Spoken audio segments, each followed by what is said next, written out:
ಎಲ್ಲರಿಗೂ ನಮಸ್ಕಾರ. ಇವತ್ತಿನ ವಿಡಿಯೋದಲ್ಲಿ ಮಹಾಶಿವರಾತ್ರಿ ಅಂದರೆ ಶಿವ ಜಯಂತಿ ಅಂತಾರೆ. ಅಂದರೆ ಶಿವ ಲಿಂಗಾಕಾರದಲ್ಲಿ ಉದ್ಭವಗೊಂಡಿರ್ತಕ್ಕಂಥ ದಿನ. ಹಾಗೆ ಜಾಗರಣೆನೂ ಅಂತಾರೆ. ಜಾಗರಣೆ, ಉಪವಾಸ ಹೀಗೆ ವಿಶೇಷವಾಗಿ ಶಿವನನ್ನು ಆರಾಧಿಸ್ತಾರೆ. ಅದನ್ನು ಹೇಗೆ ಆರಾಧಿಸಬೇಕು, ಹಾಗೆ ನಾನು ಹೇಗೆ ಮಾಡ್ತೀವಿ ನಮ್ಮ ಮನೆಯಲ್ಲಿ, ಯಾವ ಕಡ್ಡಿಯಿಂದ ಶಿವನಿಗೆ ದೀಪವನ್ನು ಬೆಳಗಿಸ್ಬೇಕು, ಹಾಗೆ ಲಿಖಿತ ಜಪ ಹೇಗೆ ಮಾಡಬೇಕು ಅಂತೇಳಿ ನನಗೆ ತಿಳಿದಿರ್ತಕ್ಕಂಥ 4 ವಿಷಯಗಳನ್ನು ಇವತ್ತ ನಿಮ್ಮ ಜೊತೆಗೆ ಶೇರ್ ಮಾಡ್ಕೋತಾ ಇದ್ದೀನಿ. ಹಬ್ಬ ಅಂದರೆ ಅವತ್ತು ಮನೆಯೆಲ್ಲ ಶುದ್ಧಗೊಳಿಸ್ಬೇಕು. ಮನೆಯೆಲ್ಲ ಸಾರಿಸಿ ಗುಡಿಸಿ ರಂಗೋಲಿ ಹಾಕಿ ನೆಲ ಒರೆಸಿ, ನೀವು ಹಬ್ಬದ ದಿನ ಹೇಗೆ ಮಾಡ್ತೀರೋ ಹಾಗೆ ಎಲ್ಲ ಬೆಳಗಿನ ಜಾವನ ಎದ್ದು ಮಾಡ್ಕೋಬೇಕು. ಅದಾದ್ಮೇಲೆ ನೀವು ಉಪವಾಸ ಅಂತ ಹೇಳ್ತೀವಿ. ಉಪವಾಸಕ್ಕೆ ಇನ್ನೊಂದು ಅರ್ಥ ಏನಂದ್ರೆ, ಉಪ ಅಂದ್ರೆ ಸಮೀಪ, ವಾಸ ಅಂದ್ರೆ ಇರೋದು.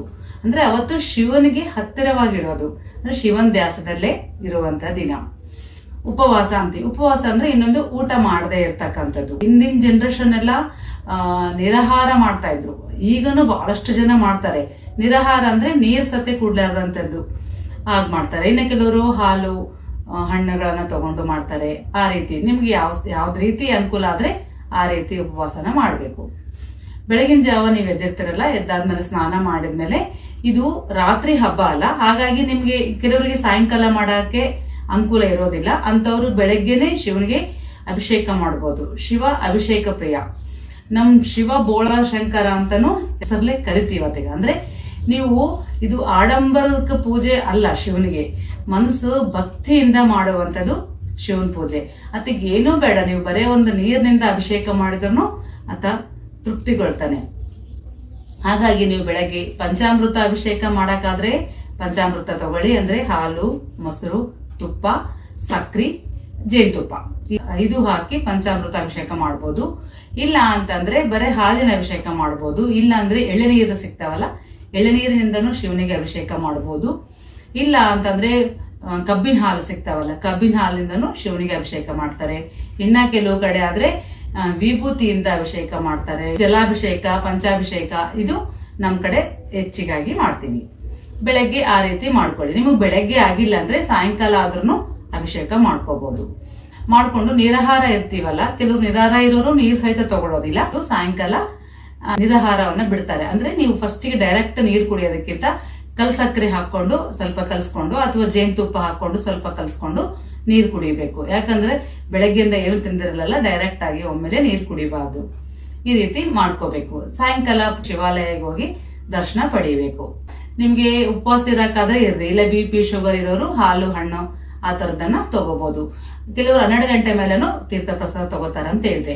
ಸಾಯಂಕಾಲ ನೀವು ಮತ್ತೊಮ್ಮೆ ಸ್ನಾನ ಮಾಡ್ಕೊಂಡು ಮತ್ತೆ ಶಿವನಿಗೆ ಮತ್ತೊಂದ್ಸಲ ಅಭಿಷೇಕ ಮಾಡ್ಕೊಂಡು, 2 ಟೈಮ್ ಅನುಕೂಲ ಇರ್ತಂದ್ರೆ 2 ಟೈಮ್ ಮಾಡ್ಕೊಳ್ಳಿ. ಇಲ್ಲ ಅಂದ್ರೆ ಸಾಯಂಕಾಲ ಒಂದ್ಸಲ ಅಭಿಷೇಕ ಶಿವನಿಗೆ ಮಾಡ್ಕೊಳ್ಳಿ. ಶಿವನ್ ಪೂಜೆ ನಿಮ್ಮಲ್ಲಿ ಲಿಂಗ ಇತ್ತಂದ್ರೆ ಲಿಂಗಕ್ಕೆ ಮಾಡ್ಕೊಳ್ಳಿ. ಈ ಲಿಂಗ ಇಲ್ಲ ಅಂತಂದ್ರೆ ಶಿವನ್ ಫೋಟೋ ಅಂತೂ ಪ್ರತಿಯೊಬ್ಬರ ಮನೇಲಿ ಇದ್ದೇ ಇರುತ್ತೆ. ಶಿವನ್ ಫೋಟೋಕ್ಕೆ ಪೂಜೆ ಮಾಡ್ಬೇಕು. ಅದಕ್ಕೆ ಬಿಳಿ ಅಂದ್ರೆ ತುಂಬಾ ಇಷ್ಟ ಅಲ್ಲ ನೀವು, ಹಾಗಾಗಿ ಬಿಳಿ ಮಲ್ಲಿಗೆ ಹೂವಾಗ್ಲಿ ಅಥವಾ ಇಲ್ಲಾಂದ್ರೆ ಎಕ್ಕೆ ಹೂವಿನ ಸಿಗ್ತಾವಲ್ಲ, ಅದರಿಂದ ಒಂದು ಹಾರ ಮಾಡಿ ಅದಕ್ಕೆ ಹಾಕಿ. ಇನ್ನೊಂದು ವಿಶೇಷ ಏನಂತಂದ್ರೆ ಬಿಲ್ಪತ್ರೆನ ಅವತ್ತಲೇಬೇಕು. ನಿಮ್ಗೆ 108 ದಳ ಸಿಕ್ಕರೆ 108 ದಳ ಹಾಕ್ರಿ. ಇಲ್ಲಾಂದ್ರೆ ಕನಿಷ್ಠ ಒಂದು 5 ದಳಗಳನ್ನ ಬಿಲ್ಪತ್ರಿ ದಳಗಳನ್ನ ಶಿವನಿಗೆ ಏರಿಸಲೇಬೇಕು. ಆಮೇಲೆ ಈಗ ಮಧ್ಯಾಹ್ನದಾಗ ನಮ್ಗೆ ಏನು ಕೆಲಸ ಇರಲ್ಲ, ಸುಮ್ನೆ ಕೂಡೋದ್ರಕ್ಕಿಂತ ಈ ಕಾರ್ತಿಕ ಮಾಸದಲ್ಲಿ ಹೇಗೆ ನಾವು ಹುಣ್ಣಿಮೆಗೆ 365 ಬತ್ತೆಗಳನ್ನ ಹಚ್ಚಿದ್ರೆ 1 ವರ್ಷ ದೀಪ ಬೆಳೆದಂಗ ಆಗುತ್ತಲ್ಲ, ಹಾಗೆ ಈ ಶಿವರಾತ್ರಿ ದಿನ ಸಹಿತ ನೀವು 365 ಬತ್ತಿಗಳನ್ನ ಸ್ವತಃ ನಿಮ್ ಕೈಯಿಂದ ಮಾಡಿ ದೀಪ ಹಚ್ಚಿದ್ರು 1 ವರ್ಷ ದೀಪ ಹಚ್ಚಿದ ಫಲ ಸಿಕ್ಕತ್ತೆ.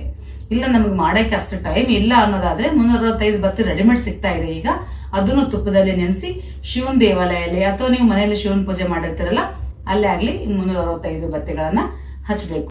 ನಮ್ಮ ಮನೇಲಿ ನಾವು ಹಂಗೆ ಮಾಡ್ತಿದ್ವಿ. ಹೊಸ ಹತ್ತಿ ತಗೊಂಡು ಬಿಡಿಸ್ಕೊಂಡು ಎಳೆ ಮಾಡ್ಕೊಂಡು 365 ಬತ್ತಿ ಮಾಡಿ ತುಪ್ಪದಲ್ಲಿ ನೆನೆಸಿಡ್ತಿದ್ವಿ. ಮಧ್ಯಾಹ್ನ ಸಾಯಂಕಾಲ ಗುಡಿಗೆ ಹೋದಾಗ ಹಚ್ಚಿ ಬರ್ತದ್ವಿ. ಅದ್ರ ಜೊತೆಗೆ ಇನ್ನೊಂದು ಕಡ್ಡಿಯಿಂದ ದೀಪ ಹಚ್ಚಿರಿ ಅಂತ ಹೇಳಿದೆ. ಅದು ಯಾವ ಕಡ್ಡಿ ಅಂದ್ರೆ ಉತ್ರಾಣಿ ಗಿಡ ಅಂತ ಸಿಕ್ಕತ್ತೆ.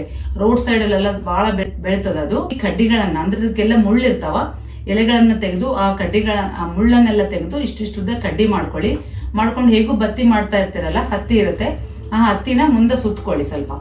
ಸುತ್ಕೊಂಡು ತುಪ್ಪದಲ್ಲಿ ಹದ್ದಿ. ನೀವು ಲಿಂಗ ಪೂಜೆ ಮಾಡ್ಕೊಂತ ಇದ್ರೆ ಲಿಂಗಕ್ಕೆ ಬೆಳಗ್ಗೆ, ಇಲ್ಲಾಂದ್ರೆ ನೀವು ಮನೆಯಲ್ಲಿ ದೇವ್ರ ಪೂಜೆ ಮಾಡ್ತಿರಲ್ಲ ಶಿವನ್ ಪೂಜೆ, ಅಲ್ಲಿನೂ ಬೆಳಗ್ಬೋದು. ಒಂದೆರಡು ಶಿವಾಲಯಕ್ಕೆ ತಗೊಂಡೋಗಿ ಶಿವಾಲಯಕ್ಕೆ ಸತಿ ಬೆಳಗ್ಬೇಕು. ಇವತ್ತು ಉತ್ತರಾಣಿ ಕಡ್ಡಿಯಿಂದ ದೀಪ ಬೆಳಗಿದ್ರೆ ತುಂಬಾನೇ ವಿಶೇಷ ಫಲ ಸಿಕ್ಕತ್ತಂತ. ಹಾಗಾಗಿ ನಮ್ಮ ಮನೇಲಿ ನಾವು ಎಷ್ಟು ಜನ ಇದೀವೋ ಎಲ್ರಿಗೂ ಎರಡೆರಡು ಬರೋ ರೀತಿ ನಾವು ಉತ್ತರಾಣಿ ಕಡ್ಡಿಯಿಂದ, ಈಗ ಏರ್ಬಡ್ಡಿ ಹೆಂಗಿರ್ತದಲ್ಲ ಮುಂದೆ ಹತ್ತಿ, ಆ ತರ ಸುತ್ತಿ ಇಟ್ಕೊಂಡ್ಬಿಡ್ಬೇಕು. ದೇವರಿಗೆ ಹಣ್ಣು ಸಪ್ಪನ್ ಗುಗ್ರಿ ಇಡ್ತಾರೆ, ಇಲ್ಲಾಂದ್ರೆ ಹಣ್ಣುಗಳು ನೀವು 5 ದಿನಸ ಆದ್ರೆ 5 ದಿನಸ ತಗೊಂಡ್ಬನ್ನಿ, 3 ದಿನಸ ಆದ್ರೆ 3 ದಿನಸು, 2 ದಿನಸ ಆದ್ರೆ 2 ದಿನಸು, ನೀವೆಷ್ಟು ತಿನ್ನಕ್ ತಂದ್ಕೊಂಡಿರ್ತೀರಲ್ಲ ಇವತ್ತು ಅದೇ ಶಿವನಿಗೆ ಹಣ್ಣಿನಿಂದ ನೈವೇದ್ಯ ಮಾಡಬೇಕು. ಇಷ್ಟು ಪೂಜೆ ಮಾಡಿದ್ಮೇಲೆ ನೀವು ಸಾಯಂಕಾಲ ಶಿವಾಲಯಕ್ಕೆ ಹೋಗಿ ಶಿವನ ದರ್ಶನ ಪಡಿಲೇಬೇಕು. ಈಗ ಲಿಖಿತ ಜಪ ಅಂತ ಹೇಳಿದೆ, ಓಂ ನಮಃ ಶಿವಾಯ ಅನ್ನೋ ಪಂಚಾಕ್ಷರಿ ಮಂತ್ರ ತುಂಬಾನೇ ವಿಶೇಷವಾದದ್ದು. ಅವತ್ತಿನ ದಿನ ನೀವು ಓಂ ನಮಃ ಶಿವಾಯ ಓಂ ನಮಃ ಶಿವಾಯ ಎಷ್ಟು ಅಂದ್ರೆ ಕಡಿಮೆನೆ.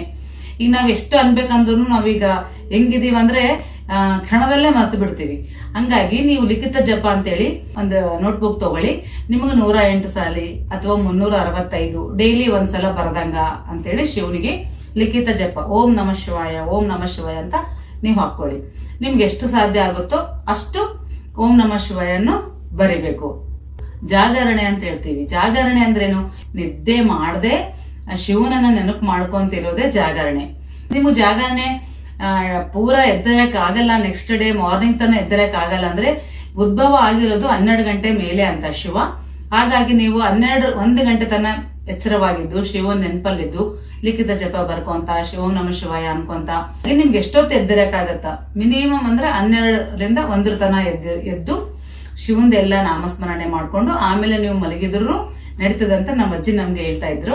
ಹಿಂದೆ ಆದ್ರೆ ಏನ್ ಮಾಡ್ತಿದ್ವಿ ಗೊತ್ತಾ, ಅವಾಗೆಲ್ಲ VCP VCR ಗಳಿದ್ವು ನಾವು ಚಿಕ್ಕವರಿದ್ದಾಗ. ಈ ತರ ಶಿವರಾತ್ರಿ ಬಂತಂದ್ರೆ ಅದೇ ಒಂದ್ ಹಬ್ಬ ನಮ್ಗೆ.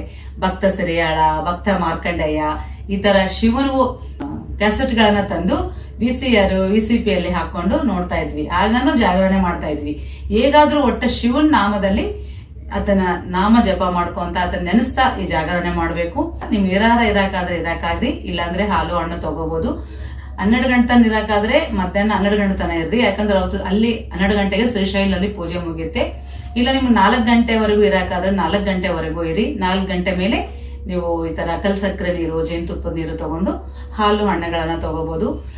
ಅಲ್ಲಿಗೂ ಹೋದ್ರೆ ನೈಟ್ ಒಬ್ಬೊಬ್ರು ಪೂಜೆ ಎಲ್ಲ ಆದ್ಮೇಲೆ ಗುಗ್ರಿ ಹಣ್ಣು ಅವುಗಳನ್ನ ತಿಂದು ಉಪವಾಸ ಇರ್ತಾರೆ. ಇನ್ನೇಕಾದ್ರೂ ನೆಕ್ಸ್ಟ್ ಡೇ ವರೆಗೂ ಇರ್ತಾರೆ. ನಿಮ್ಗೆ ಯಾವ ರೀತಿ ಸಾಧ್ಯ ಆದ್ರೆ ಆ ರೀತಿ ಉಪವಾಸ ಮಾಡ್ಕೊಳ್ಳಿ. ಉತ್ತರಾಣಿ ಗಿಡದ ಕಡ್ಡಿಯನ್ನ ತಂದು ಅದರ ದೀಪ ಬೆಳಗಿಸಿ ಆಮೇಲೆ 365 ಬತ್ತಿಗಳನ್ನ ನಿಮ್ಮ ಸ್ವತಃ ಕೈಯಿಂದ ಆ ದೇವರಿಗೆ ಹಚ್ಚಿದ್ರೆ 1 ವರ್ಷದ ಪೂಜೆ ಮಾಡ್ದಂಗ ಆಗುತ್ತೆ. ಅದ್ರ ಜೊತೆಗೆ ನೀವು ಬಿಲ್ವ ದಳಗಳನ್ನ ಖಂಡಿತ 1, 2, 5 ಎಷ್ಟೇ ಆಗ್ಲಿ, ಎಷ್ಟು ಸಿಕ್ಕುತ್ತೋ ಅಷ್ಟು ಬಿಲ್ವ ದಳಗಳನ್ನ ಶಿವನಿಗೆ ಅರ್ಚನೆ ಮಾಡ್ರಿ. ಆಮೇಲೆ ಒಮ್ಮೆ ಆದ್ರೂ ನಿಮ್ಗೆ ಅಭಿಷೇಕ ಮಾಡ್ರಿ, ಪಂಚಾಮೃತ ಅಭಿಷೇಕ ಮಾಡ್ರಿ.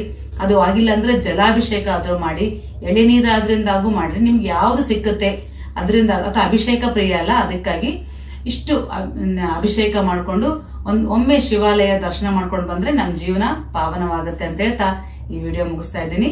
ನೆಕ್ಸ್ಟ್ ವಿಡಿಯೋದಲ್ಲಿ ಮತ್ತೆ ಸಿಗ್ತೀನಿ. ಅಲ್ಲಿವರೆಗೂ ನಮಸ್ಕಾರ.